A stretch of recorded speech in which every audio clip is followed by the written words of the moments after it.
Yo, can you hear me? You listening to WAW. What a week. Eta, welcome to another episode of Wow, What a Week. We have a bumper episode this week. June is obviously Youth Month in South Africa. Globally, it is also Mental Health Awareness for Men Month. So we figured we're going to bring in a gent who is kitleva, not clevernyana, but he's an intellectual. He is a professor. He is outspoken. He often speaks truth to power. And he has a beautiful mind. He's joining us next. Now, you know I'm all about smart moves, but this one got my attention. ABSA's latest innovative and fun way to save for any goal is called Savings Coach. You set your goal and automate your savings contribution. From a business move to a new bike, whatever you're dreaming up. And it helps you get there step by step. You stay in control, but it keeps you focused. It's not just another savings tool. It's like having a plan that vibes with you. All on the ABSA banking app. Try it out and start stacking the wins. ABSA Savings Coach. ABSA is an authorized FSP and a registered credit provider. Terms and conditions apply. This is Wow! What a week. What a week. Celebrity guest. Jumping straight into today's episode. Not only are we going to talk about institutions of higher learning, we're going to talk about the soul within those institutions. We're joined by a man who's never been afraid to speak truth to power. Professor Boitumelo Ben Senokoane, theologian, public thinker, and someone who calls for a radical return to ethics, community, and African-centered healing. Please welcome the Prof. Prof. Good morning. Welcome. As a theologian, would it be off that we didn't start this with a prayer? No, it depends on how you define prayer. Error. Because in my worldview, prayer, it's supposed to form part of our routine. Yes, sir. Not only as in the Western form, but as part of our living. Yes, sir. How you participate in economics, how you participate in politics, how you participate in societal matters. Prayer must be part of it. Absolutely. Inherently. It shouldn't be a moment or an accident of some sort or an event. It must be part of that routine. We mustn't even feel that we prayed. No, it shouldn't be. Fused in. Yes, sir. Yes. Now, good morning, Tato and Prof, and the followers and the viewers. When people have always said I am being radical and too much of an Africanist, I always say, wait until you meet Professor Senokoane from the University of South Africa. Yes. And you will understand that I'm actually moderate when it comes to decolonizing of the African mind, as well as issues of, religion and culture and spirituality, African spirituality that has been left behind. But ironically, Tato and Prof, we have decided to be with Prof on the Youth Month, as you correctly said in the opening remarks. And a Youth Month, as well as the world or the global, a celebration or recognition of mental illness, particularly towards men. And all this happens when South Africa is being faced with quite a number of things regarding gender-based violence, youth abuse, feminism, and men generally struggling with mental health issues that I personally think are being undermined. But Prof, you have written a lot and extensively regarding these issues. For me, we know it's where we start. As Tato said, normally people say begin with a prayer. For me, it starts with the Africanness of it. Where do we come from as African people? To can arrive at a point where we are scattered all over amongst other religions. Africans are the only people on earth who have ditched their spiritual and religions and beliefs and adopted foreign ones. And I think that's where some of our challenges are. What are your thoughts, Prof, on that? Look, like I said, the idea of life in Africa is not segmented. You don't speak, like I said, as an example on prayer. You can't speak of politics without religion. You can't speak of religion without economics or the society. The one theologian, Manas Buthelezi, wrote that this approach on doing theology must always be holistic, meaning that you can't disintegrate life. Yes. And I think that's where, as Africans, most of us, we find ourselves trapped into wanting to separate. It is more in the political circles, you will find people emphasizing politics in the current South African context, forgetting that what sponsored colonialism and apartheid was religion. Absolutely. Religion, of course, one will argue that they moved from wherever they were because of economics. But for them to design their theory, ideology, philosophy, theology plays a critical component. In fact, many of the apartheid leaders, they would have been trained as theologians. Yes. And successful theologians, for that matter, to a point that they justified them coming from Europe as being sent by God to dominate Africans and to take over our land. And once you miss that, you know, there is a saying, as it's one, Yes. once you forget that basic principle, then you will want to underestimate the role that religion played in us building the concept of apartheid and even colonialism. Yeah, before you carry on, just for those that don't understand that saying basically says to remove a thorn in your foot, you must use another thorn. Yes. Correct. So that's more or less my view about how we, but you'll know also as early as Kasem and others, they were trained by missionary schools and so on. I wanted to say on that one, it's just that history tends to be distorted a lot. But when the colonialists arrive and they put religion, particularly Christianity, and in front of us, but even the Arabs came and did that in some parts of Northwest East Africa. Ironically, they also took the supposed to have been African leaders and liberation movement founders and leaders. And you just mentioned Pixley Isakakaseme as one of an example. Even, most of them became reverends. Most of our forefathers or political liberation movement founders in Africa, they were sent to missionary schools abroad to go and study theology or religion. And they came back, in my opinion, I would say, more humble, more easy, toned down kind of a situation, because then they were driven by religion, they were driven by theology or Christianity, which was one of the, language, religion. Sure. Were the biggest weapons of the colonialists in the continent. I don't know if you'd agree with me, Tato, that was another problem of the colonizers and another tool. But we're here now with a professor from Unisa. How do we then go back to source?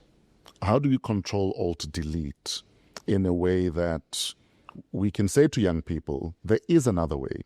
That's where we come from, whether it's within a Unisa context or context at home. How do we bring it back to source? Look, the reality of the matter is that let's first start with the introduction of education in South Africa, 1658. The first school was introduced for two reasons. First was to teach Dutch.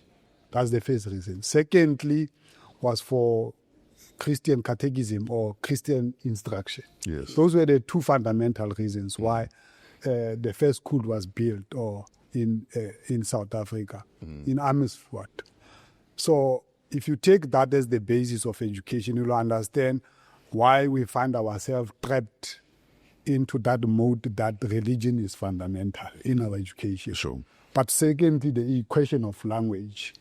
In fact, when we are speaking about decolonization, as an important concept today, philosophical, ideological concept. I would ask, can we have equivalent concepts in our languages? We don't need to be linguistic or language experts. Why don't you use Mukubetu to want to speak about decolonization? Why must it be used English in reversal? In the reversal, yeah. Without considering that there are similar concepts in our worldview, in trying to speak about ourselves, explain our life in different segments as African. So I think for me, we need to first go into our culture, our traditions, and language is fundamental in doing that. Our own African traditional religion is fundamental. The understanding of the running of Lekota is very fundamental because the questions surrounding Lebollo, they are fundamental in how we want to understand our ways as African without necessarily being stuck in the past. But that will open the door for the future for us. You know what I'd love to see? Since the Department of Education are not in a hurry to decolonize how our children are taught, I'd love to see traditional healers, not traditional healers, traditional leaders saying, in my village on a Saturday, we gather the youth and we re-educate them about where they're from and what they're about. Because I think we all have that responsibility. We can't just look to the Department of Education to say, let's decolonize. But our traditional leaders, they are captured by religion and we're diluting our ways of life. And it gets worse because now we think English is the end all and be all. Well, I wouldn't even say let us separate it and remove it away from the education program. Sure. Why take it on a Saturday? Because once we do that, it will be the interest of those who are interested to attend to. If we want to dissect and revisit the education system, let those in traditional homesteads, in cultural homesteads, the chiefs and the so-called traditional leaders, let them talk to the communities because they've got influence in communities, they've got influence in schools. They can still influence the education system. Introduce what you are saying, Tato. Introduce it as part of the curriculum during the school days, the Monday to Friday school hours. Even if it's an hour a week as a start, to say we are going to introduce our culture and tradition, as for example, if people are in Umtata in the Eastern Cape, this issue of the boys are going to intervene and coming back, and all those things, let them be introduced as part of the education system. Because once our people and youth are more informed, then they will be welcome, they'll be more receptive to this process. And let me make an example of the June 16, 1976, uprising, the voice of the Lanyans, who are, if it's 49 years now. So if you were 20 years old in June 16, like majority were between the age of 17 and 22, that's the majority of the youth. They are now in their late 60s, early 70s. And look at the children of people who are 69 or 70 today. Where are the kids of those people? They're speaking English. They're in English-speaking schools. So the purpose or the intended purpose of June 16, which many people think it was a battle for for Africans only. No, that was not the only issue. The issue was those youth, the theatre machinists and Khotose Akholos and many others, led by Stephen Bantu Biko. They were talking about, let us be taught. Let the medium of instruction be our mother tongues. Setswana, isiXhosa, isiZulu, Sepedi, and Sindebele, and so forth, and many others. And actually, when you look at it, that purpose have been defeated. That's my perception. It was not only to get away, to do away with Africans. Let us be taught mathematics, science, and everything else in our mother tongues. And we actually have been defeated in that battle because English took over from Africans. And that's where we are today. So for me, I think it will take more than just the chiefs and the leaders of the community. The Department of Education, as we said, they're dragging behind, but us as parents, as families, and I don't know what is the program of higher learning institutions in this instance. Despite the ministry, the politicians, what are the institutions saying? Look, institutions have got their programs, of course, informed by the framework of the Department of Education and policies of government. But of course, because institutions will naturally become autonomous and independent. They then craft, of course, informed by that framework, what they think will work for them individually. And I think based on that, there are also gaps. Because Unisa will do this, for an example, University of Pretoria will do this, Stellenbosch will do this, and you won't get uniformity in that regard. And I agree, you can't really reduce our language to, for an example, the Department of Linguistics or Language Department. It must be part of the curricula in its entirety, totally so. For an example, if it must apply in economics, it must apply in engineering. Sure. It must apply in energy. Because once the trap of wanting to reduce it to a specific department, or in this regard, to the chief of a community, then you remove it from life itself. You know, that's why I often look at the Afrikaner community and wish we were as passionate about our languages and about our ways of life as they are. Because often we judge them for doing it, thinking they want to separate themselves from us. But in the bigger scheme of things, we need to fight for our languages just as feverishly as they do. It's what do you call it? They are preserving their culture, tradition, and language, and we all know without the language we are a lost nation. We cannot even communicate amongst ourselves. If we want to plot something, whether it's a good plot, whether it's an economic plot, or whether we want to design a vehicle by black engineers in South Africa, we are so much stuck in English that that's the way that I wanted this. I don't know because we have failed. We can't. And I learned it from the Afrikaners actually. Yes. Coincidentally, when I started working for government, I used to tell people, Prof, when I became a very young diplomat, what was the best form of language we could use abroad as South Africans? It was Afrikaans. Because when we spoke English, our host will hear us. Yeah. When we try to speak isiZulu or Setswana, our white counterparts will not understand us. So Afrikaans became our secret language, except when you were in the Netherlands, it was a different ball game. But when you were stationed in any other country, so the language issue is very crucial and it's very important. And I think if we can start instilling that in our youth, it will help. We are a lost generation. We have missed the mark, but we still have the background. And we can be actually the buffer between our kids and their future to say, it does not mean when you speak Setswana, Kampo, Sindebele, or Sichonga, therefore you are not intelligent, therefore you cannot fit in the society or the international community. You know, that's one of the reasons I was very upset seeing Papa Penny being forced in front of a parliamentary committee to speak in English. And I don't know if it's between him and the party that this could have been fixed. He did not have to speak in English. So now we're focusing on the fact that his English was bad and not what he was saying. And why is it with us strong? I think Prof, it's one of the things you're probably experiencing it at seminars and events I've attended one at Unisa, I've addressed one there, communication one. People tend to express themselves better in their own mother tongue or language or sign language, whatever form of language. And we know that Papa Penny, you are using Papa Penny as one of the examples. He is one of the activists who have been in the forefront of traditional cultural music. Yes. And now it's neglected. If you'd have allowed that person to raise the question, Kastonga, give him a brief politically, but allow him to address Parliament Kastonga, he would have actually made much more deep and better point than reading from a script. I don't know. In fact, if you had to ask the people, the constituency that voted for him, would be people who speak our indigenous languages. Exactly. So there is really no need for him to be forced to speak English.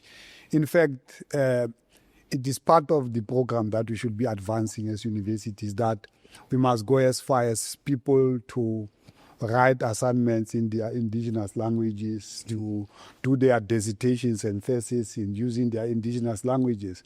One person asked, then who is going to mark if who are going to be examiners, yes. because we are lacking experts in our traditional languages. Yes. But I don't think that should be a question. My view would be that we need to start implementing that and then struggle Yes. finding those who are relevant. But I doubt that we have a shortage. It's just a matter of assuming that we don't have enough. And by virtue of assuming that, we make wrong decisions. So, Botata King, is it the political will to make it happen? Because often it's always the same, we don't have budget. But I figure if you have enough of a political will, you will find the budget. Look, I serve in a committee called the Geographical Names Committee, Gauteng Geographical Names Committee. Yes, sir. Part of our responsibility is to name and rename geographical features, streets and others, the issue of Winnie Mandela streets and things like that. So I sit in such a committee in Gauteng. You go, sit there, people would have submitted constituencies, communities, individuals, coming with certain suggestions approved by the committee. Now it must go back whether being it the municipality road or the provincial road or the national road. Okay. There is no implementation in that end using budget as the constraint. You'll have made a decision to say, look, we don't think that this geographical feature speaks or represents this particular constituency or community. Yes. You agree, approved everywhere, followed any process, but you are told about the budget. It tells you that there is no political will. Because if there was political will, it was going to be possible. Even the question of not having enough of experts in our indigenous languages, it shouldn't arise because we should have become deliberate, put more money into our project of indigenous languages. Absolutely. We should be experts. Now we are sitting here forced to speak as if we can't hear one another. Yeah. And we can hear one another clearly when we speak Setswana. But we are forced to conform because perhaps the market dictates, and we know what is the market. There are two languages of the market. Trading language in other spaces will be Afrikaans. In other spaces, it's English. So I don't know why we don't learn from the Chinese, why we don't learn from Russians, why we don't learn from Arab countries. They are successful and they are proud with their language. And if you want to deal with them, you get a translator. It's as simple as that. A high school friend of mine, she has a master's in Mandarin, because she knew she could make a lot of money being a translator, knowing that China would be moving in. She made this decision 20 years ago already. She was so smart. That there will be a lot of activity on the continent. So she has a master's in Mandarin. We have been accused before that we have turned this platform into a Botswana boys platform. Now it's going to be worse after this weekend. but talking of that, I'm thinking as you are talking, if my memory serves me well, sometimes last year, if not 2023, there was somebody who wrote his thesis, whether it was a master or doctorate in isiXhosa. And in South Africa, I think it was on the Eastern Cape. He wrote completely the whole thesis in isiXhosa. And I was just thinking, if people have this assumption that there will be no markers or observers or assessors, where do they come from? Because if one of the most and highly decorated people in education decided to write his thesis, and I think that's not just a simple one like language. I think it was an engineering or something like that. But you know what I will love, that's my dream to see, is for institutions like the University of South Africa that are operating in the global arena, because Unisa is not only the biggest university in South Africa by numbers of students, it's operating in the global arena as well. They are best positioned to can influence this and come back to South Africa to the fellow students and the panelists and everybody who's involved in the election to say, our counterparts, other institutions in other countries, be it in the Arab land, in Asia, or in the Americas. You can look at Latin America, look at countries in Latin America, what they've done, to say they are doing it. Can't we start somewhere? And I understand the budget constraints, and I don't think it's budget-proof. I've been in government long enough to know if they form committees like the committee you belong to or you mentioned, it means there was a plan. And when you plan, part of planning, you put the budget in. I think it's political willingness and people wanting to sway this to the favor of political figures. And as the naming of streets and towns and everything against political figures, it doesn't have to be a politician. And for me, I've been lamenting about this for a long time. That it doesn't have, yes, we must recognize our fallen heroes and founding members of liberation movement, Winnie Mandela, Robert Sobukwe, Krisani, and many others. The sameness of this. However, we could still align some of naming of what you call geographical and cultural streets and buildings to actually, let's say, animals in Africa.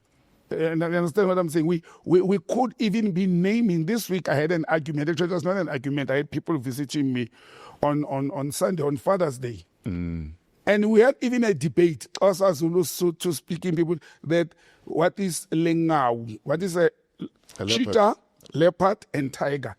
In Setswana or in Setswana. We had a debate for men, grown-up men. And the only way I went out of it is because I said to them, there's no tigers in Africa, so don't take tiger. So we wouldn't have a word. We wouldn't have a word for tiger. That was the only way. They were like, okay, he's right. But I was not cleverer. It was an escape route for me. And that shows how much we don't want to start. We have to start somewhere. I don't, that's my view, Prof. No, you do get, of course, such, but of course, what we've learned is that because language adapts, you will have borrowed words that you can still use. It's not disallowed.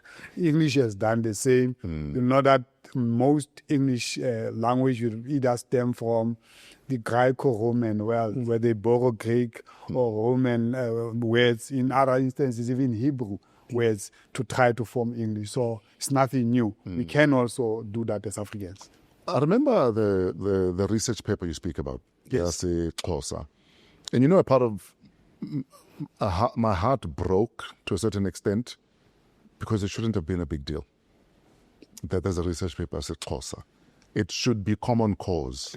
And again, and this is not me holding a candle for the Afrikaans community. Instead of always attacking how they do things, we could learn so much from the Afrikaans community. So instead of calling them out on starting an Afrikaans-only university, we should be saying, why was the University of Botswana, where everything is taught in Setswana? Why is there no Venda University, where everything is taught in Sevenda? So instead of saying, why are they doing this? They're isolating themselves and shutting us out. Why are we not saying, let's learn from it and do it? And we had an opportunity. I would give an arm and a leg for my children to go to a Setswana university. I mean, look, in the modern day new democratic South Africa, we have had at least 2 new universities. And if you look at them strategically, they are from 2 provinces that I may say they were mainly isolated at the Northern Cape and Mpumalanga. We should have taken that opportunity, actually, to introduce even the San language in that university in the Northern Cape to be a language of medium of instruction to some of the courses or subjects, whatever they call them, or modules. And we missed that opportunity. We should have started somewhere, especially when it's a brand new university that never existed before. But I think, as Prof says, even if there's no political willingness, let people like him or in your position rise above the occasion. And politicians, by the way, are not always all educated and informed. They have to be fed from somewhere. Sure. And it is our academic people who actually are also strategically positioned, because politicians believe a lot in people who are certificated, graduates, and academic. That's why they take a lot of professors and senior lecturers as advisors to ministers and politicians. Sure. They still have hope and believe in them. So I think our academia and people in the field of education, they've got a very pivotal role to play. But then you must also acknowledge at the same time that we don't operate outside of this bigger system called the state. Yes. There's still that umbrella. Yeah. You've got language policy will have to be regulated, but even internally, council members in different institutions, they come there, have different views and might not be proactive or in implementing certain things that you think as academics should be, because at the end of the day, councils of universities make decisions, senate of universities make decisions. Then you can assume, for an example, that because a senate or a council of a university or even a government, parliament, is constituted by, in terms of demographics, by a majority of black people, then you assume that they shall go in there, approve our indigenous languages as the mode of teaching. It doesn't work like that. You know, the saying that and then arise on why, if majority of people in parliament are blacks, in council, in the senate of universities are blacks, why can't we just wake up? But it's not as easy as that. It's difficult. I mean, you're at Unisa, Yes. and you guys have graduations all the time. But your gowns are very, very Eurocentric. Likewise with all other universities. And there's nothing about your graduation gowns that says these are African graduates, that takes pride in we are in Africa, for argument's sake. I mean, how are you guys navigating that? Because I know it's conversations that are ongoing at institutions of higher learning. Before you answer, but in responding, just also inform me and our viewers if that is regulated. The what do you call it? The Pura. The gowns. pura does code that thing that my mother used to say. Why did it have to be black? We dress like we are going to a funeral, you know. So is it regulated? Is it internal in an institution, or is it a Department of National Higher Education? Just for information. No, it purpose. is institutional. It's not really regulated by the Department of Education. It is institutional. So every university has a leverage in changing the designs and coming with something new.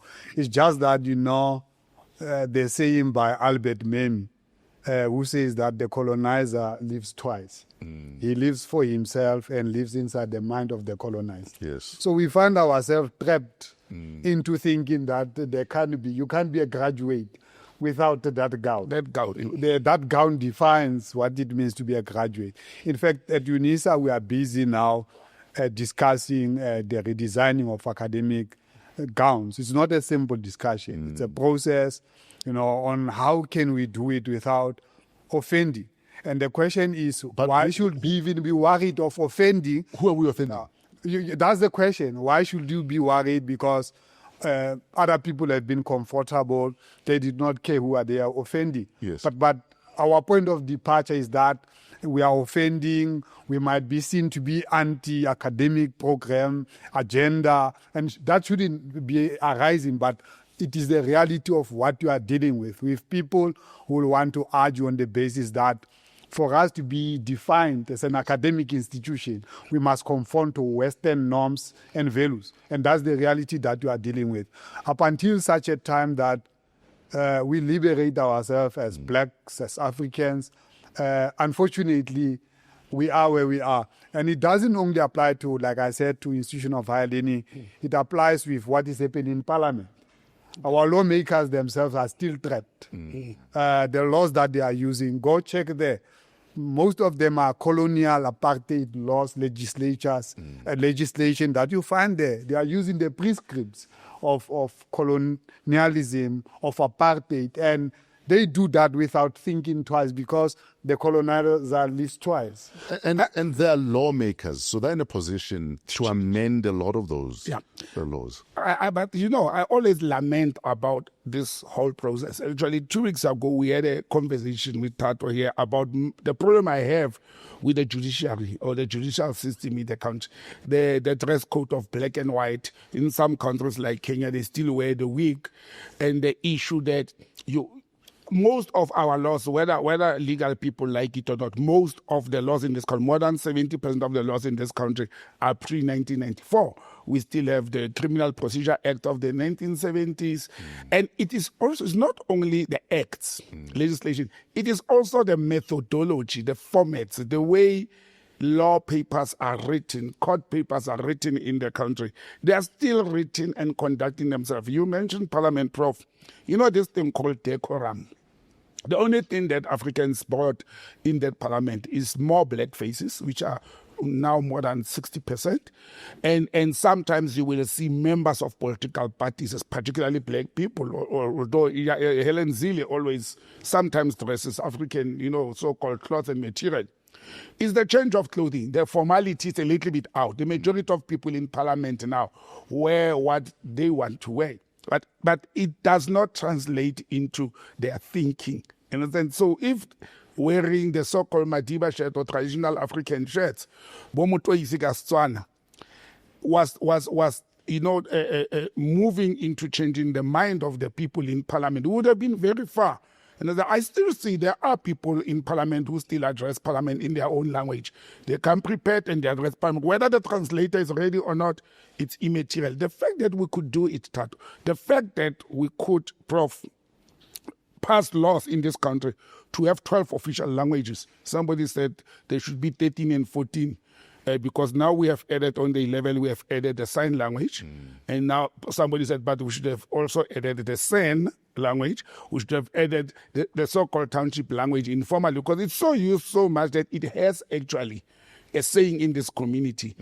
And if we could do that with languages, why can't we do that with the content of the education system of the country? And that's my challenge. Absolutely. Now, Prof, given your work on ethical frameworks and decolonial responsibility, how do we hold leaders in institutions accountable in a way that aligns with Ubuntu, for argument's sake, rather than a political rivalry or leanings? Look, and I think, what we are trying to resolve is more like you want to resolve something. They say that the more you want to change things, the more things remain the same. Yes. And I think that's what we are trying to escape. But we always come back to the same problem. The question of politics and Ubuntu, let's go to the question. Assuming that there is Ubuntu and there is this politics, one will assume that Ubuntu is part of the African worldview and conception. And in the African worldview, we shouldn't assume that there are no politics. Sure.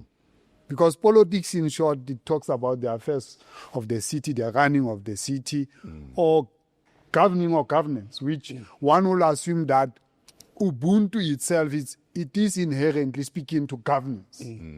Whether you speak, for an example, Prof. Mogobe Ramos, as a philosopher, will speak of humanness and others, but Ubuntu can't only be limited to that. Archbishop Desmond Tutu, using theology, trying to explain Ubuntu, others will want to limit it only to conflict resolution. But it's beyond that. It can't be that. It defines the worldview of Africans, how we do things from politics, economics, religion, and as a society. So I just wanted first to clarify that, to say we shouldn't want to put this one against this one, because the other one must inherently mean that. But trying to answer it within the context. Of course, governance in Africa means something. And in decision-making, we know that we always try to emphasize consensus in decision-making. But of course, even conflict resolution is done differently. In a context where you have elders will always advise, because the saying that so you always have to consult with those who have walked before you, because you don't necessarily have to reinvent everything. People have passed through what you are going through. Therefore, by consulting them, you avoid reinvention. So it becomes waste of resources to reinvent, while others have got solution to that. So my view is that in the context of higher education, there has been people who have been there. They might have had also. It doesn't mean that it's a successful story. They might have had, but they might equally have achieved some of the same. We need to consult them in how we want to build institution of higher learning. Yes. From a conceptual point of view, but also from a practical point of view, because they will know better what needs to happen in us managing institution of higher learning. Some of the problems that we find in institution of higher learning is that competition that you might be referring to without really talking about, because rivalry stems out of competition of the space. Whether, you as individuals, as intellectuals, and in fact, Prof. Ramos argues that we shouldn't be having a concept of university because he argues that all universities should be called pluriversities. Sure. Because one acknowledges that you come together with different theories, ideas, philosophies, and you bring them under one roof. Then naturally it creates this cocktail of some sort. A plurality. A plurality of some sort. But the competition itself, is it amongst intellectuals and academics in an institution, or is it a competition of different institutions? Is it Unisa versus Wits, Stellenbosch versus Rau, or whatever? What do you call Rau Joburg these days? Yes. Is it that kind? What happened to that body of higher learning that actually they used to call it a committee of university principals? I don't know what is it called these days, where it will oversee all these institutions to think from one program. Where is the rivalry in the competition? Is it inside the institution? Professor Senokoane versus Professor Nkadime in the same institution having different ideologies? What causes that? Look, there is a body called Universities South Africa, where all the heads of different universities meet, but it's a structure. But we also know that there's a Council for Higher Education. So there are these different entities that are meant to bring universities together for different programs. Even the SAQA itself on programs and so on and so forth. So we have such. But the reality of the matter is that academics, researchers, intellectuals, natural, they've got opinions. So internally, that's why you have a Senate, because a Senate is a body where all these professors sit, academics sit, try to come with decisions. But the unfortunate part is that it becomes, whether through consensus or a democratic body where decisions are made, and the majority makes a decision. That's where the problem and you naturally become defeated. And sometimes we are not mature to agree that you were defeated through processes, whether it's through consensus or whether it's democratic process, but you become defeated. And it shouldn't be negative. It should be that, look, this one advanced a better idea or persuaded people sitting with me in the same meeting better than. It doesn't mean you are wrong sometimes. Yes. It has been proven over and over again that sometimes, even if you are a minority or an individual in a meeting, future sometimes exonerate you. Yes. But it doesn't mean that, you should move away from a collective. Of course, ideas, innovations are sometimes born by individuals, but it is equally the same. The truth where majority also can possess the truth. So would you say some of the challenges of being an intellectual at a university, being an academic, requires the maturity to stay the course in terms of what you believe, but also being mature enough to understand that other ideas might gather more momentum than yours? It doesn't mean your idea was bad. Like you're saying, that just means Botsang got a bigger constituency at that moment. And when in 20 years we'll say, oh yes, he did say that. But you need the maturity though to look move, in Africa, for an example. In Africa, let me now go home to theology. Yes. You'll have in Africa black theologians in South Africa, and you'll have African theologians. Both are blacks. But their concentration is different. Others wanted to pursue the struggle from a point of view of economics and politics. African theologians wanted to pursue it from cultural, traditional point of view. Whether they are right or wrong is a different matter, but the concentration is different. So I'm making that as an example to say it doesn't mean history has proven over and over that in all the spaces you will have different people in different eras having different ideas on how to solve a problem for their society. I think the problem also becomes having too much educated people in one room. Everybody wants their weight to be out. But again, you mentioned earlier on, Prof, that there's democratic process, there's institutional process that are being followed in making these decisions. This brings me back to one of the discussions we've had several times regarding how SADC, the Southern African Development Community, operates. And I think, again, for me, this is where democracy is failing us as Africans. If you're going to have such an important institutions, you have mentioned 3 bodies that government have created, and they operate in a democratic process. So the majority voice will be the one that's adopted. Yes. And that's what I like in law. In law, they've got also, they take into consideration, and they always note the minority decision. If you've got the 8 judges presiding over a case and 2 are disagreeing, I started actually seeing that more and more under the retired Justice Mogoeng. Remember the incident where he insisted that please read also the minority judge. And we have realized, actually, we are confirming what Justice Mogoeng had said years back. It is important to keep in mind what the minority had said, even if the majority prevails. But again, SADC, unlike the East African community, and I think the East African community, which is in this instance Kenya, Tanzania, Rwanda, Uganda, and others, they adopted something which I think it was influenced by their lekgotla. I think it was influenced by their tradition. That parliament there, they have a parliament in that region, and it does not work by consensus only and majority only. It looks at the needs of each of the particular countries. What's in the best interest? What is the best interest of that region? In SADC, we have draft documents, whether it's culture, whether it's roads, whether it's language, whether it's currency, that have been sitting with the SADC Secretariat for over 20 years, because there's 15 member states in SADC. 15 must agree for those policies to come into effect. Where on earth will you find 15 hard-headed people agreeing? It is not going to happen. Isn't one of the reasons why it's easier for the Eastern African community to collaborate and cooperate?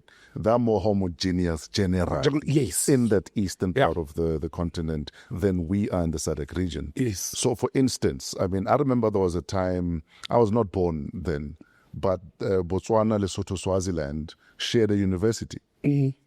Yes. What stops, whether it's SADC or Botswana, Lesotho, Swaziland, South Africa, The SACU member states. having a common university with common academic goals that would best serve the region? What stops the OAU from having a Pan-African university in Ethiopia, where we have academics teaching and thinking at that level? Instead, we continue to have these silos operating and not necessarily in the best interest of Africans at an African level. I don't know your thoughts on that, Prof. One would have thought that, you know that in Addis there is African AU Academy. Yes. One would have thought that they would have used that as to create what you are proposing. But for some reason, we are in a constant competition as Africans, and that defeats the purpose. And I liked what you said, to say maybe we are defeated and we don't want to admit. And Are you saying colonialism won then? There's neo-colonialism. There's new methods. Earlier on, I don't know who the two of you talked about. The colonizer reinvents themselves. I think that's you, Prof. They come back. They're like a virus. Yes, they come back. They what we call mutate. They keep on Mutation. Yeah. And we as Africans, we did not adapt to the movements of the former colonizers. They come with new strategies. For example, the youth of today, and I will emphasize more on the youth because it's a youth month or youth week or what. The youth of today, none of us, we can tell our kids who are in their 20s that a 1976, 1961, 1912, 1949 program of action, they're not going to listen to that. They're going to listen to, I want to do this, I want to be a DJ, I want to be a soccer player, I want to travel abroad, and I don't want to have kids. And then imagine if your son says, I don't want to have kids. For us as African men, it becomes a taboo. Why don't my son want kids? Where is he? Yo, Tato, you're having kids, my dog. So you see now, the first question, Tato, you're having kids, my boy, because he wants to be a grandfather. He wants the Senokoane clan to grow. We must talk the language that our kids understand. We are not going after 49 years. tell kids who were born after 1976 or during those years of what they should be looking at the moment. We should give them today's solution. Today's solution is how do they compete with those Afrikaner kids who are having a university in Centurion that is teaching them the Afrikaner culture, Afrikaner languages, history, and everything else. We are not doing that. So I think us moving forward, we should counter what the neo-colonialists are doing. And it's very basic. We don't need a government to do that because we know there's no political will. We need ourselves. We need our families. We need to influence the institutions. I'm glad that we are having this conversation started with a professor and academic to say they are continuing to feed us what the colonialists prepared as the basis of education. That's why most of the students today, they are actually graduating to be workers, to be employees. For who? For industrialists and landowners. Who are they? They are products of colonialism. It's white people. I'm happy you're saying that, but unfortunately, you'll always be a lone voice. I'll tell you why. Your average parent are so busy just trying to put bread on the table. If there's a parent-teacher meeting, they don't have time because I'm busy hustling. Yeah. And it's easy for us to say parents must be involved. Parents must be involved. For that average parent, just to get to my child's school is extra taxi fee or fare that I don't have. So how do I get involved? I'll give you an example. When we found a school for Tato and Wandi, Tabiso was always at the parent meeting, and she was always the only black woman who speaks up and says, why are the black staff only cleaners in your school? She was that parent, but not enough of us are doing that the thing will change is the problem. You know, David wrote, that recently sparked a debate about the reductions of the number of universities in the country and to privatize that. Yes. And saying that perhaps 10% should be the ones who are exposed to university environment. And I wrote in response, to say... So what is he proposing happens to the 90%? It must be privatized. Others must go for skills training. Okay. But remember, I argue that he's speaking from the base of the apartheid resolution. Yes. To say, for example, my argument is that you have more or less about 7% whites in the country. So he has exceptions in his 10% for either two categories. One will be that he thinks that white will then increase in the future. Then it will grow by 3%. Then it becomes a total of 10%. Or he has a view that the clever blacks should be accommodated in the 10%. Then they constitute 10% as long as they'll be able to sustain the agenda. The agenda, yes. As long as, the African child is locked out there. But that can't be the case. We need to invest in the education of the African child. And young people, must take that serious and understand that it is not only about preparing them for labor or business. It is also about the way of life. Yes. They need to understand where they come from. In fact, the exclusion of social sciences now and human sciences and in high spaces of education, it is equally a problem. Is it excluded or it's diminishing? It's diminishing. There is exclusion in other spaces. Really? Others it diminishes because, you'll be told that's why language will not be taken serious. That's why history will not be emphasized. That's why culture is not emphasized. And you'll be told about without really undermining the project of preparing the country economically. It can be at the expense of excluding social and human sciences. But that is why certain subjects ought to be compulsory. I believe history must be compulsory.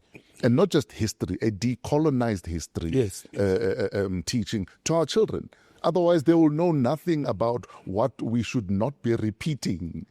And it almost feels like let's keep them ignorant of where they come from so that they can repeat the mistakes of the past. Why else is history not compulsory? You know, Tato, I will go back to something that I've said many times and people will undermine. You probably are tired of hearing Your this mother from me. tongue must be a compulsory subject for you at your school. And I'm saying it should not only be a compulsory subject where if you fail it, you know what they used to do? First language be Setswana for me, Yes. then I choose a second language. And if I fail Setswana, even if I pass all the other 5 subjects, if I fail Setswana, I can't progress. You see, it's the abuse of the mother tongue by doing that actually. Yeah. To say you are only good at speaking your mother tongue. Yes, I must be damn good at speaking my mother tongue without doubt. But if it's going to be used as a tool to say that he can't speak To hold his you mother back. tongue, Yeah. and then it can hold you back. But again, gentlemen, you know, I've always said this. We can scream, we can tumble, we can write, philosophize, and put money and everything. Lack of land ownership by African people is part of the problem. And the fact that we do not have land that we own to can practice our traditional, whether it's rituals, whether it's customary practices or spiritual practices, the fact that our kids, whether it's in the Northwest, Northern Cape, Mpumalanga, or Limpopo, have to go and gather somewhere on cold winter and months and long December months to go through the initiation school process. And I say, and they have to gather some in a land owned by some chief, because the majority of the people in the Eastern Cape, they don't own the land, or in the Northwest, the land belongs to few individuals. And it's a problem. Or to the tribal authority. Or to the tribal authority. How on earth are we supposed to practice our traditional customs and spirituality when you don't have land to can do that?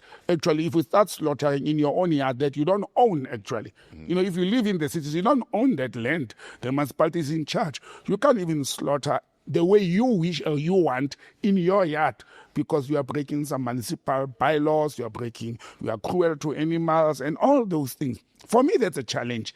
The fact that we don't own the land. And once Africans do not pass, you know, I mean, you look at kids today who are calling mabele ating brown porridge. That already is wrong on its own. Yeah, but that's our fault as the parents. Because we were planting grass and flowers and roses in our gardens instead of planting mabele in our rooftops. Because at some stage, as a parent to that child, you've got to take responsibility for what they know and what they don't know. We can't delegate everything to government and institutions of higher learning. The base should be, that base is your responsibility. The socialization starts Exactly. first in the family, beyond the family, of course, within the community. And I think what we underestimate is the role that churches play also in socialization. Yes.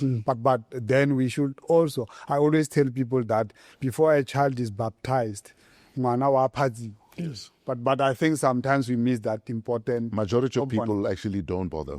Don't bother. So then it creates, and I wanted to speak to what you were talking about. For you to understand the importance or to grasp the importance of the land, it goes back to history.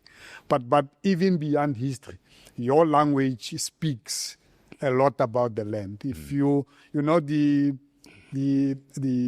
Botswana national anthem, Lefatshe. You go to Buputatswana one, Lefatshe la boraro. If you listen to the lyrics, put aside Mangope and his doctrine. The land is it's an integral part of that. Yes. If you were able to grasp that language, link it to history, it defines who we are. In fact, I wanted to speak, you know, in my doctoral dissertation, I struggled to break certain concepts of what it means to be Lekgowa.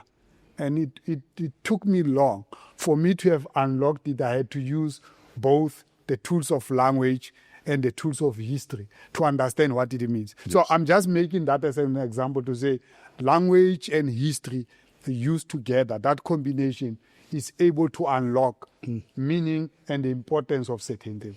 Well, for those who didn't know, Lekgowa, we've got followers and fans from all over the world. So, Lekgowa is actually a white person. We can call it an European or a settler, or a Caucasian. And Lekgowa. I just wanted to simplify that. Do you want to talk about the origins of the word, Lekgowa? No, what I argued in my dissertation was to say, because I struggled, because I was using Solplaki as the basis of some of the argument that I was writing on. So now I struggled to find in the writing of Solplaki, specifically the native. He was smart. Whenever he was referring to people of African descent, he would call them natives, Africans,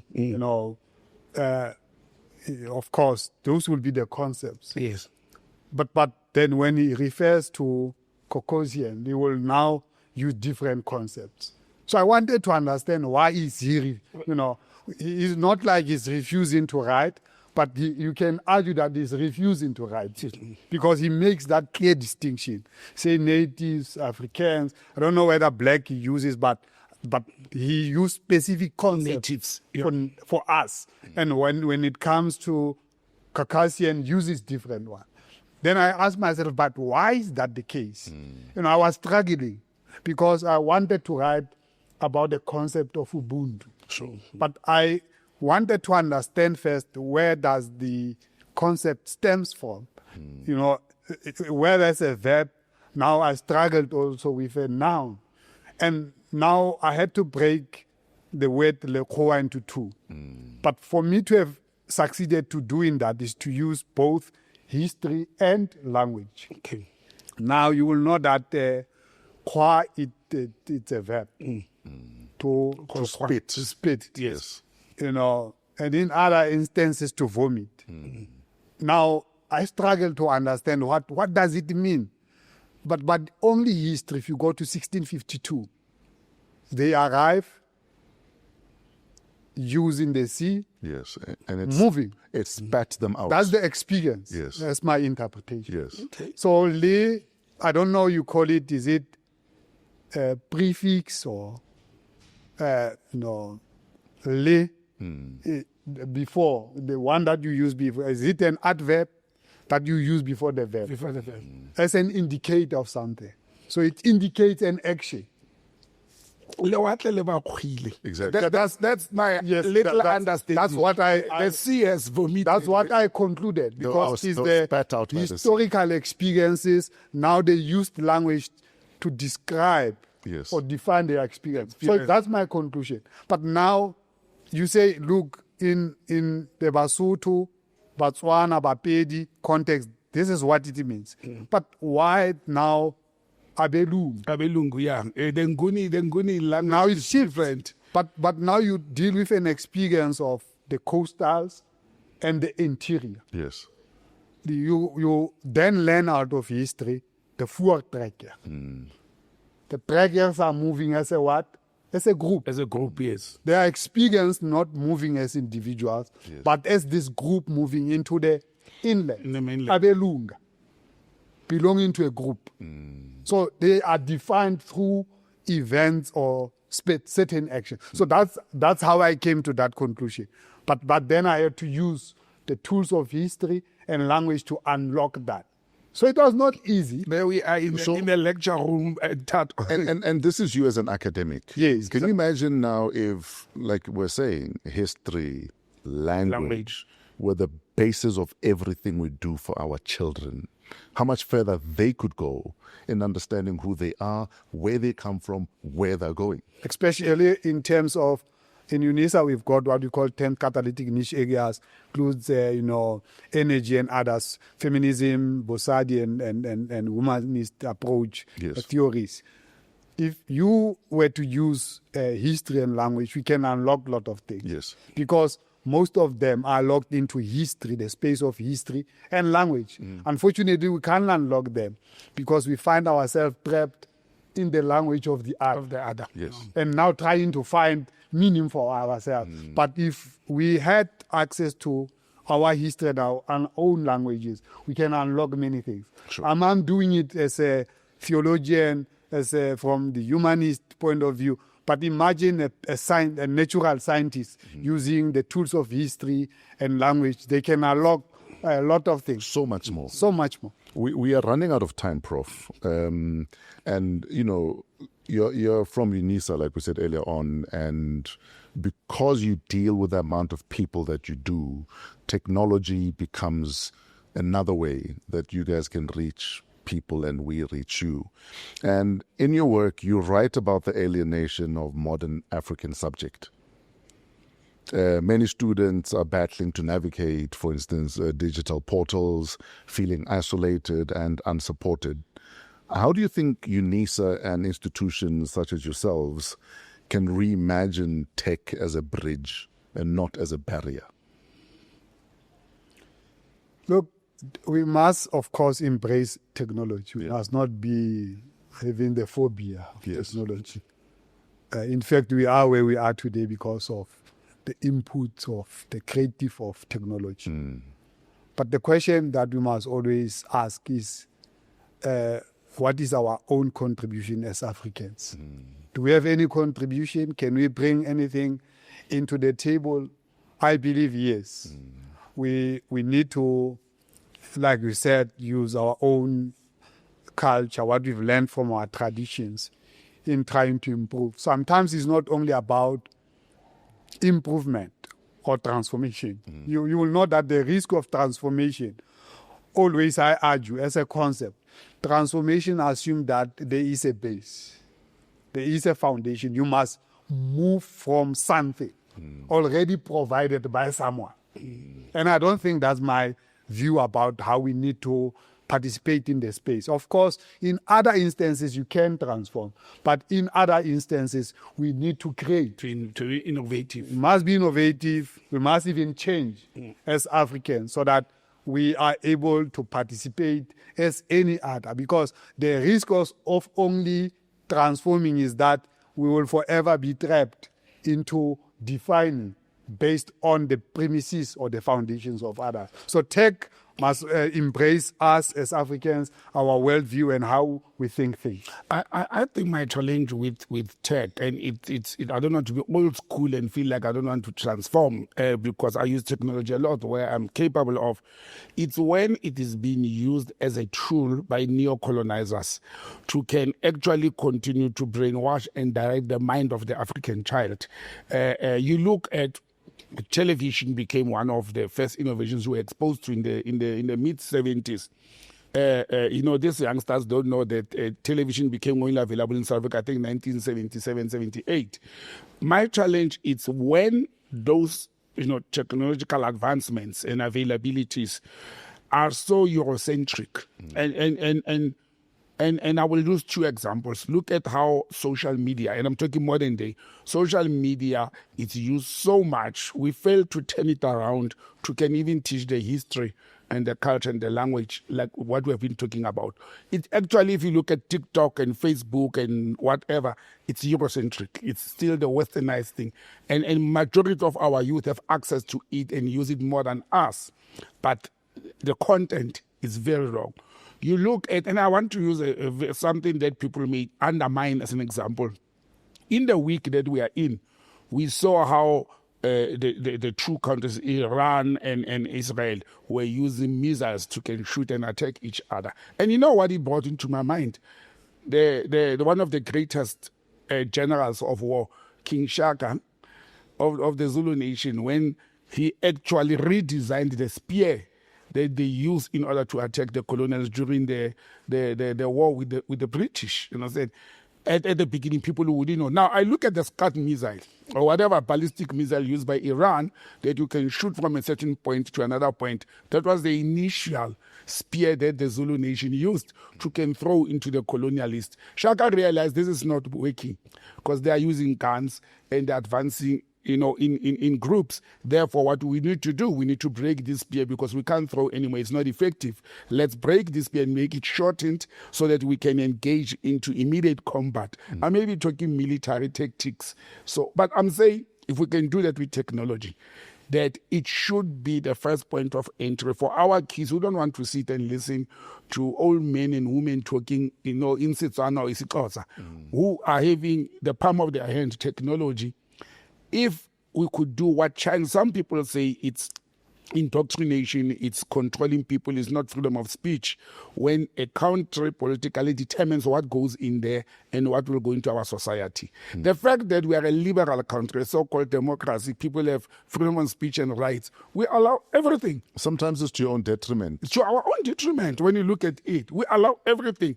If we were using this technology for them to be exposed to things that will advance their cause, I can tell you most of our kids, they spend more money, more time on social media for things that do not build them than for things that could have built them mentally, emotionally, and even academically. Just to piggyback on your example of, in fact, now I was watching Shakaile on the weekend because I enjoy it for obvious reasons.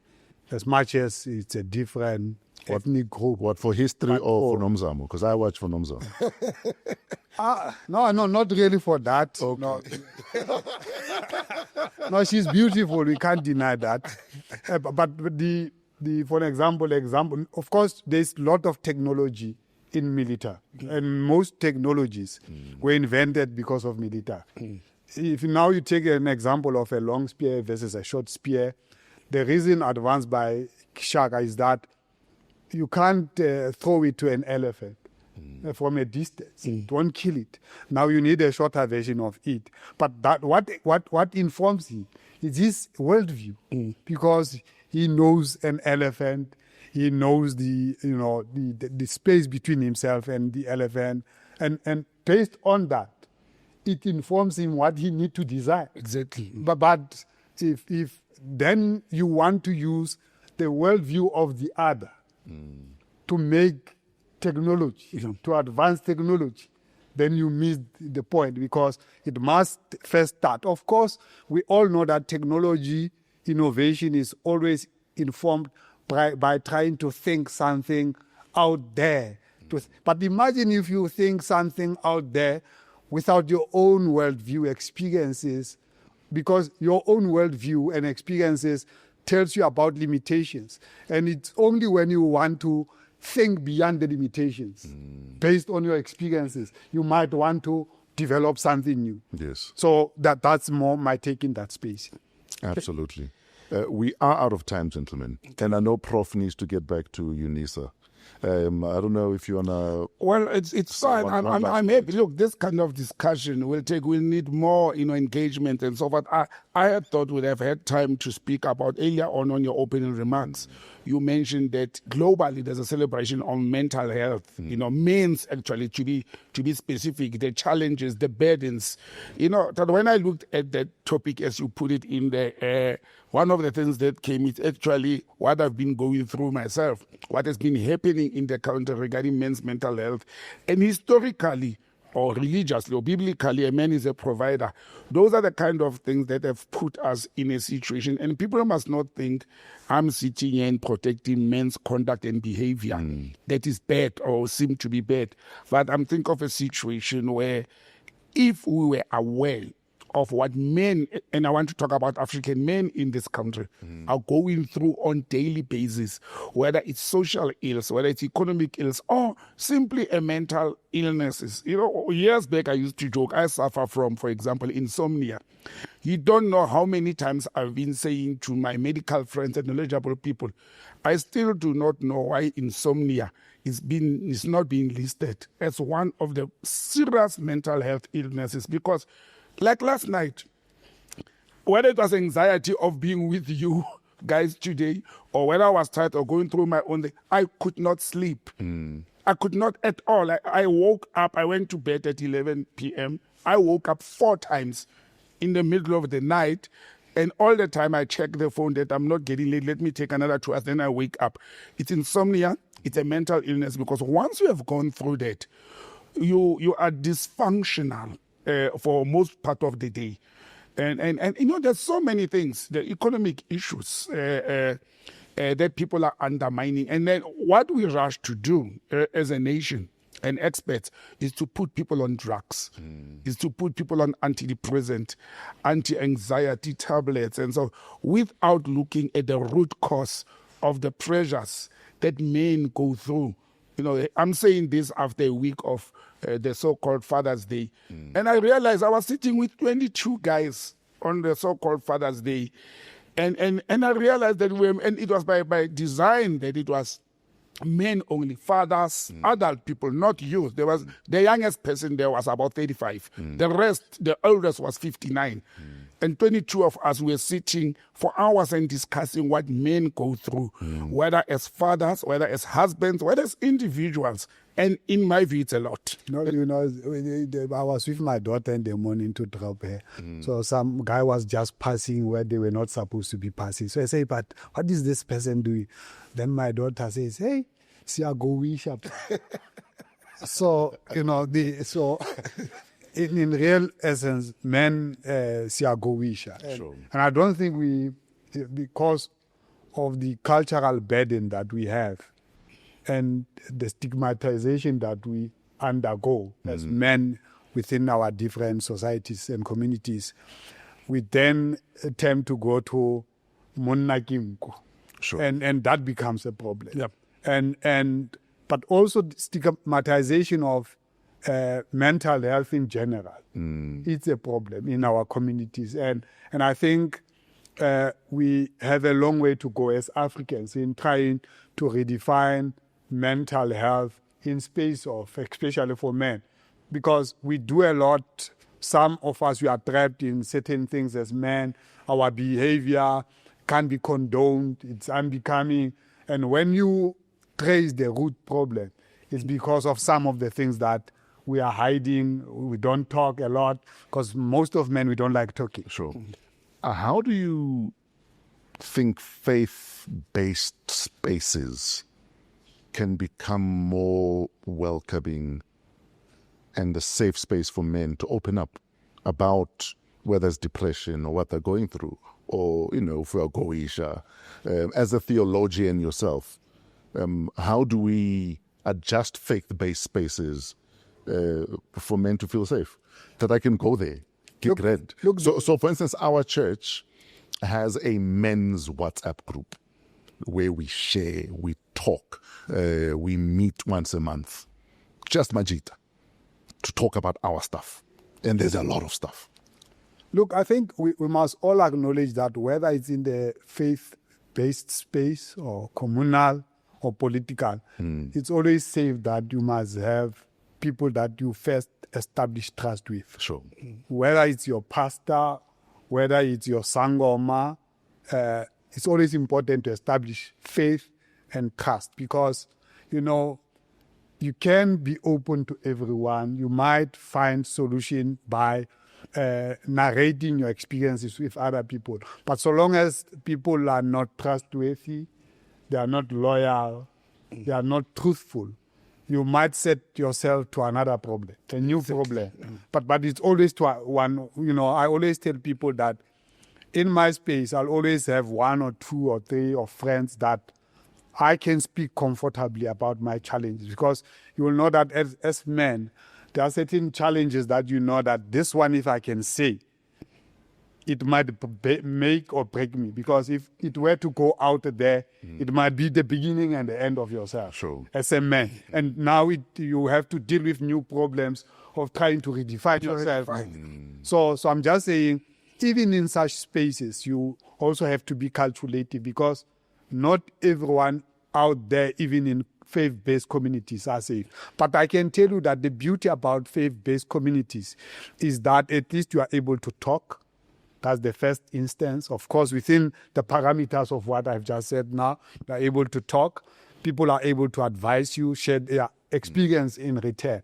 But it's always problematic in those spaces if you were to have a person or a partner that you share with, but they are not willing to share in return. Because our spaces are toxic and political. people, you share your experiences with them. Tomorrow they use them against you in other spaces. But the beauty about the church, if you find people that they can share with you, are able to keep your secret safe, unless you are the one who says you can take it out there, because you must remain the one who's in charge of your own store. Not anyone or everyone should tell your story. You do gentlemen speak like you are talking to me. I think the challenge of experience and in engaging is, you mentioned two things: the trust part as well as the support structure. And we were brought up to think that the support structure must come from the family. And I'm over and over as an adult realizing that the support structure, the main pillar of when we come in middle-aged adult, 40 and up, it actually not necessarily doesn't come from the family. The family is there. When you are doing good, they're very happy. They will want you to succeed and do good. But I have found an experience that the support structure that you get and the people you can confide to and talk comfortably with are not within the immediate family. You mentioned an example of a partner. Unfortunately, I don't have a partner that I can confide to. Maybe I'm on the safe side to can do that. But the issue of faith-based, groupings, or whether it's political groupings, or even at work relation or neighborly, the community you live in, not where you grew up, you live in. I find it very hard to be trusting, and it could be a mental problem. Actually, I once had a CEO who said to me, I'm such a good person. The only bad thing about me is that I am not trusting easily. Sure. And I said to him, I'm actually aware of that, and I'm using that as a firewall, as a defense mechanism, because I'm scared of what human beings will do when they know the little. I believe in the old school of art of war. The lesser the people know about you, the better. The less naked I am in front of you. Exactly. Or even worse, mislead people. And I do that a lot. I not mislead by lying, but when people think I am, in this instance, the other way out to succeed, it's an art of war strategy to say this is the situation about me. Then you can sift out those who think they can use your status or your situation against you. But look, for me, this issue of mental health in our communities and ourselves, I think it needs more time, more engagement. I think it's not only about talking, it's what happens after you talk. Yeah, sure. Because people will look for results. People will say, no, men must talk, men must come out, men must be open. You mentioned very important things, why men are not open and not doing that, because that gets used against you in future. But I think it needs much more of a voluntary kind of a situation. I've been accused by quite a number of people to say I'm anti-religion, which I'm not, but I'm also very secretive. And I don't trust people with that. And I think most guys go through that. And my fear is I will end up instilling that to my sons. And I don't want my kids to be like me to a greater extent. Yeah, what do they call it? Intergenerational transmission of trauma. Exactly. I think is what they call it. How do we have more black young men feel less voiceless and invisible than they do right now? Look, of course, we must acknowledge that it is difficult to be a man or a boy in this current context, because we are paying for the sins of patriarchy. Sure. Where we've, oppressed women, abused women for many years. And I'm not only talking historically. We've inherited a system that told us this is what it means to be a boy, to a point that you must be physical. We've inherited the bad side of excluding women in decision-making, either in political circles, in the churches, in economic business circles. It's what we have inherited. In fact, even in terms of when one drafts the will on who takes over, unless, you have a soft spot for your daughter, but you even think that, hey, if my daughter goes to this family, they will take my... But you are informed by patriarchy. It's not you speaking, because if you love your child, it doesn't matter, even the boy one. So it's natural. But because we come from this worldview that is anti-women, now in our attempt to try to redress, to change things, to rectify things. We are equally trapped now in this corner of not wanting to say things because you might offend, not wanting to do things because you might do wrong things to women. But I think our approach is that we must acknowledge that we have this baggage from history. We are not perfect beings as men in South Africa, in the continent, or elsewhere in the world. But it's a struggle that we must acknowledge that it continues. The only best thing that we need to do is to at least try to teach our boys to love, to care for girls, for women, and it must start in the house. I always tell my boy to say, if you don't love your sister, no man should love your sister. If your sister can't experience that love from me and you, how does she define loving to other men out there? Because what we do to her, she can't compare it to anyone. It must start there. Otherwise, the love that she will learn out there, it might be toxic, it might be wrong kind of love. So it's very important that we must try in our little spaces that we teach our children, our boy children, to become better people than us, because maybe we have failed. And in our failure, it doesn't mean that we don't try. We are struggling with this demon from the past that inherently is there. So it is nothing that we can just wake up and think. Even if you are conscious, sometimes subconsciously, you act, informed by this demon of the past called patriarchy. This is my house. I'm the final decision maker. Those kind of thinking. But also be clear in your last will and testament about who gets what. So, for instance, if it's properties that you have, make sure that the properties belong to your children or the family trust. And that if my daughter gets married, these cannot be touched by the person marrying my daughter. There are so many ways you can actually fix this problem. But often we don't want to think that far. Yeah. Even when the boy gets married, as Prof said, actually, thinking of it, men get more dribbled in marriages than women. When you look at what men tend to lose more, maybe historically and culturally for customary marriages based in rural areas. Maybe women lost because men moved to cities and they had to hit some of the assets or the monies they made. But if you look at modern day marriages, Majita go out there running. Well, I'm talking from experience. Well, you've only done it 3 times. So. No, but I will justify it, and I'll explain you why I justify it. Yes, sir. Especially historically, because perhaps now things might have changed, but not that much. Historically, you'll marry a girl who might be coming straight from school or who might not be schooled. You will go during the times of migrant labor. I'm a migrant in Gauteng. Leave a woman wherever, work. She must look after your kids. You are busy working wherever you are. You are doing your things wherever you are. She must raise your children. She must do this and that, sacrificing for you. Now comes the time for divorce. You must take everything. It's not fair. It's not fair. You must share. You must understand that what I've accumulated, I was accumulating with the support of this person. Absolutely. Her contribution. So I think for me, if we had to take it from that, we wouldn't have this problem of saying, but I built this triple story. Now I must share it with this person who was not working.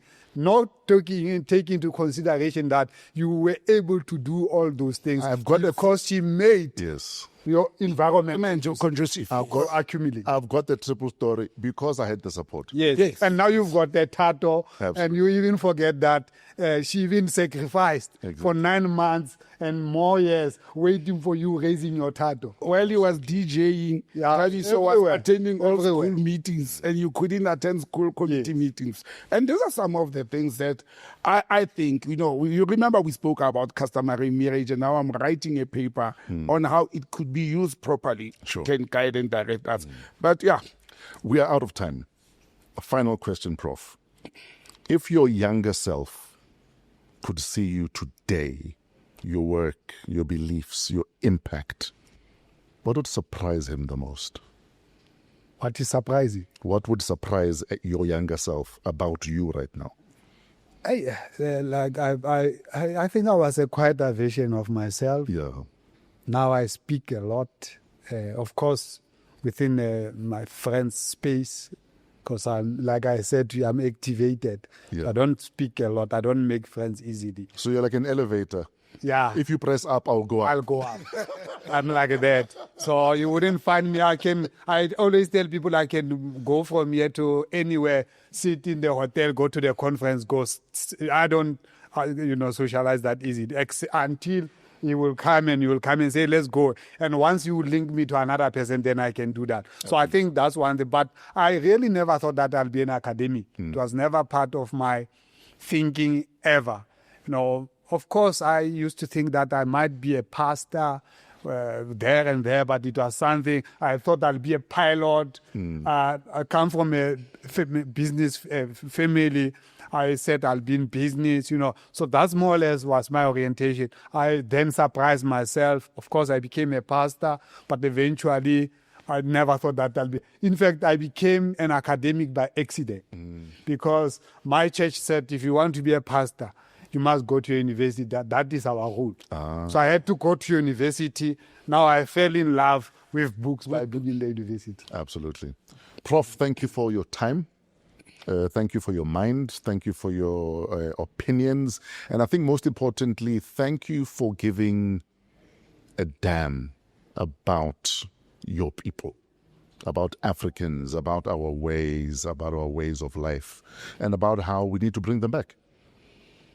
No, thank you very much for having hosted me, and I appreciate it because, when I watch your episodes through my brother Botsanye, I appreciate what you are trying to do, simplify it as possible without using big concepts, make it real in the life of the impact and the effect that it has. And when I came here, I said, look, the little contribution that I can do is to share my views, and so that they are able to go as far as to the bottom of where our people find themselves in the shacks, in Oliven, in Stuetla, in Mshengu, in Atteridgeville, and everywhere, so that little that one would have learned, interacted with others by reading their views or through life experiences, should be able to be shared with our people elsewhere in the country. Thank you very much. No, thanks, Tato. For me, the key word is simplifying it. And that's what we said at the beginning. We've been on this show for over 2 years now. I think it's 2 years and few months. And we have said from the very onset, we want to simplify the understanding of politics by people and how politics impacts in their lives. Governance issues, cultural issues. And it looks like more and more people, including academics, there's quite a number of professors who are followers of this platform, actually. And it shows that we are pressing or hitting the right patterns. But the most important thing is for the message to filter to the intended or the targeted masses. What we do as not as a mistake, because we write a lot of books, book chapters, articles. They are not read mostly by the lowest of the lowest.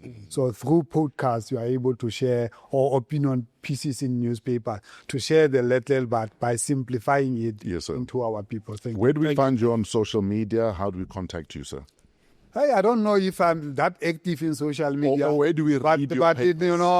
I'm a Facebookist because maybe I'm using Facebook just to be myself. I'm in tweet, but or X, but I'm not active because I like this. Facebook, it's like you are becoming yourself. You are. So I'm to Miss Senokoane in Facebook, but don't expect to see me in my seriousness and no. I'm just there to be myself and to enjoy myself and to be, so that my children tomorrow are able to go into my Facebook page as my archive and see their dad for who he was, not really as an academic. Absolutely. Thank you. Prof, thank you very much. Botsang, thank you.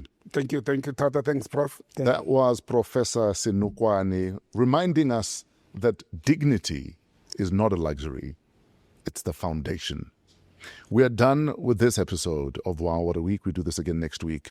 Coming to you from downtown Johannesburg, we're at Amped Studios, home to over 100 South African podcasts. We're part of the Africa Podcast Network. Email waw@africapodcastnetwork.com. Shout out Trevor and his crew at Pezulu Works for all of the cinematography, all of our social media by YBF, and most importantly, you for being a part of this. Remember to share, like, subscribe, and tell your mom that we are back on your favorite podcast platform. Till next week, have a wow week in spite of yourselves.